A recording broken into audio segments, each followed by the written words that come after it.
Deputy Chair Craig Pooling. So yeah, what's been happening at ECAN today? We had a couple of briefings, one on the GCP spatial plan, which is coming to us in March for sign-off, and it's going around all the other councils at the moment too. Pretty massive piece of work, sort of trying to plan how Christchurch grows over the next 50 years. So you spend quite a bit of time talking about the future of the region here?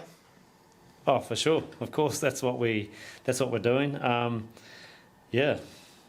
What do you see? How do you see Canterbury's future? I think there's. I'm always inspired about what Canterbury can do. I think we've got some massive opportunities ahead of us if we can all work together and do things right. For me, biodiversity is massive. The water's massive. But we've also got some potential opportunities around innovation, around climate change, solar. There's so much we could do if we get on the same page here. Yeah. And do you think, so Christchurch obviously is the region's city, kind of the island city. Do you think there's any places at the moment in Canterbury that maybe in 50, 100 years might be quite significant kind of cities? It's hard to think about that. Hey, Ashburton, Timaru, they're always growing all the time, aren't they? I suppose from when I was a kid, they were small towns you passed through as you went further south. But now they're big towns in their own right. I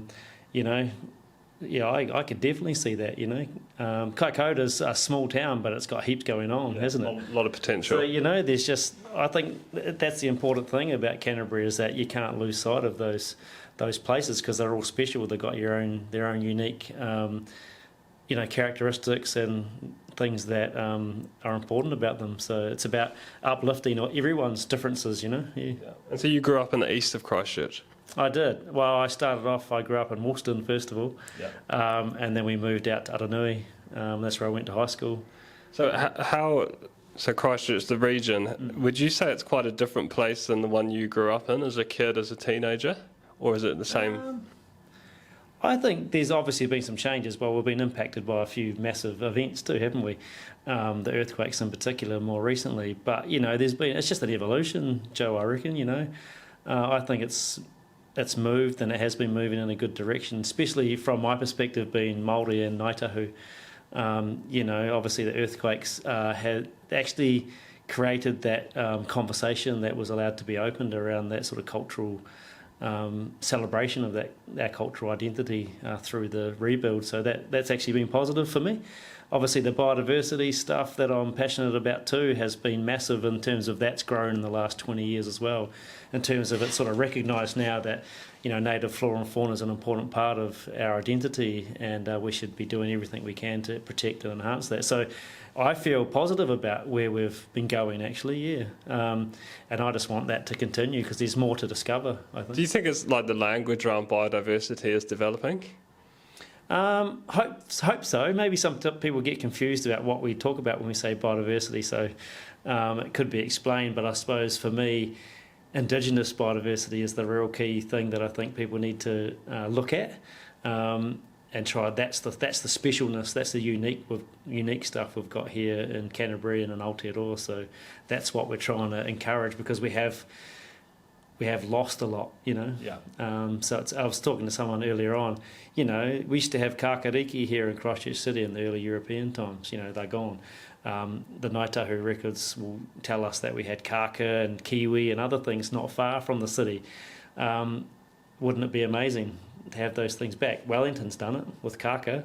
So you know what I mean? Like, we should be dreaming about those things. I want them in our lives. And like I said, I think we've done a good job in the last 20, 30 years of bringing those things back into our lives, and the rebuild has helped with that too, Yeah, I've been grappling a lot with kind of exotic species this summer, where we seem to kind of, on one hand, be at war with exotic species, some of them, very, very kind of intense techniques to kind of manage them. But on the other hand, there's parts of the land that are just kind of overrun with exotic species, and they're kind of out of sight, out of mind. Yeah. So it's, I think you've got a couple of things going on there, haven't you? I mean, obviously, when you use the word exotic species, it can be quite divisive because, of course, most of the things we use in agriculture are exotic species too. Yeah, so. and I'm an exotic species. Yeah, exactly, and part of I am too. And so I think you've got to be really careful when you look at it. And some exotic species have also become to be really valued, even by Maori. Watercress, deers and pigs, those things are considered mahinga kai now. So it's not as black and white as that. I think it's really... you've got to be clear about what are the things that are pests and weeds, more so than exotic species, because those. But that often just means species that are like just dominating, eh? They mean they've got a threat. They're either a threat to indigenous biodiversity or they're a threat to agriculture, and it's where you get them being a threat to both where you probably get the most funding. Wallabies. Right. In the past, possums, because they're a threat to agriculture as well. Conifers. Yeah, through bovine TB, that's where the big programs of possums came in. But pest-free Aotearoa and the pest-free projects has probably changed that a little bit because it's become not just about the agricultural pest, it's about the biodiversity pest, and I think that's important. And yeah, there's a bit of magic there where they can work together. So yeah, it's definitely not all exotics. I mean, like we said, we're exotic too. So you need to see that for what it is, and it's not just natives are good, exotics are bad. It's definitely not that. So do we think, what about in the future there might be a paradigm, with Zealandia where we have a lot more sanctuaries on, across the conservation estate? I think sanctuaries is a really important thing we need to be strategic about because not everyone can do them and they cost a lot of money. But do we need one in Greater Christchurch? For sure, I reckon we do. We've got Otamahua over in Littleton Harbour that will act like its own sanctuary, but it's not foolproof yet. There's probably a need for some of Travis Wetlands doing its own thing in the east, but it's not fenced. Putaringa Motu Dean's Bush is fenced, but it's so small. So, yeah, I think that's a big conversation amongst and our biodiversity strategy could help do that. Some analysis on where would one be best that would get the best bang for Christchurch or Greater Christchurch. Yeah. Any final thoughts on biodiversity? And we'll go to another topic. Look, we're just, biodiversity strategy, that's probably overdue. That's the big thing that, we're trying to work on here at Environment Canterbury to bring everyone together, get the right data, get the right information so we know where the gaps are, and then have the work programs that ECAN will do, but also the TLAs that others that iwi Hapu will do, and all the environmental trusts and collectives out there doing a great job. As Deputy Chair of the region, what's the kind of message you would like to put out to your community, to the region around race relations in New Zealand at the moment? Look, I mean, it's obviously pretty close to my heart. I just think people have got to be really open. And the biggest thing is to understand our history. A lot of us weren't taught it at school. And I think, obviously there was a big push to make that part of the curriculum going forward. I hope that continues. Because the more you understand, the more you can see both sides of the coin, so to speak, and that's going to help. That's the thing that helps when you understand, what Maori, their history and their heritage and their wealth of knowledge and values, as well as what's happened in the intervening period where we got together, and then what's happened since. So I think it's just about knowledge, and when people have that knowledge, they can understand things better and make better decisions. It's when you don't have that you react to what you hear and see in the news, and it does become divisive. But the secret to our wealth and our well-being as a country is in Aotearoa New Zealand.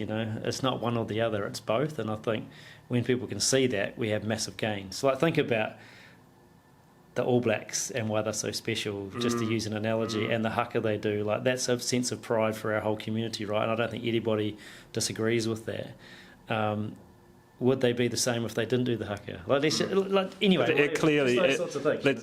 it does give them an advantage, doesn't it? Well, it's special and it's unique, and that's what you draw pride and confidence and well-being from, is those things. And so when you aren't able to express that because there's a certain thought pattern in our community that's not good or not cool or it's not what's wanted, then of course you hide that, mate. And you can't express yourself, and that's not fair on anybody. But just even the kind of psychological, physical element, all being collective, very masculine presentation. Well, it's like not necessarily masculine, but because wahine can do haka too pretty well. Look, I just think it's like he waka eke noa is that proverb, that saying, and it's like you're all in the waka together. Of course, we know if you're all paddling in different directions and different speeds and timings, then it doesn't work, right? Yeah. You won't feel good, it won't flow, you don't get to your destination. So that's just quite a great symbol for, come on, people. And there's two sides to the waka, but we've just got to get them working together, mate. Is there a historic kind of anecdote from Canterbury, from the 1800s that you... For sure. Well, the one that was used for Christchurch in the rebuild, which is Kia Atawhai Te Iwi, which is from Pita Te Hori, who was the upoko of Ngai Tuahuriri around the time of European settlement. He said that saying in relation to there was the wars going on up in the North Island, and he said that in relation to no, we have to care for the people. Our ancestors made a commitment through the Kemp's Purchase and through the Treaty of Waitangi to work together for a better future. We're going to honour that.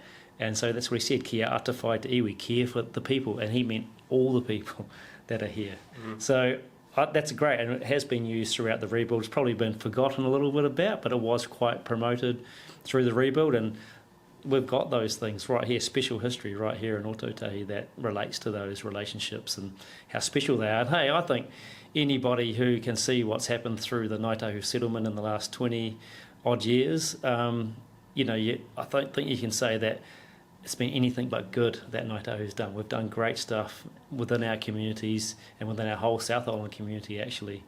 Do you think there has been a Māori renaissance?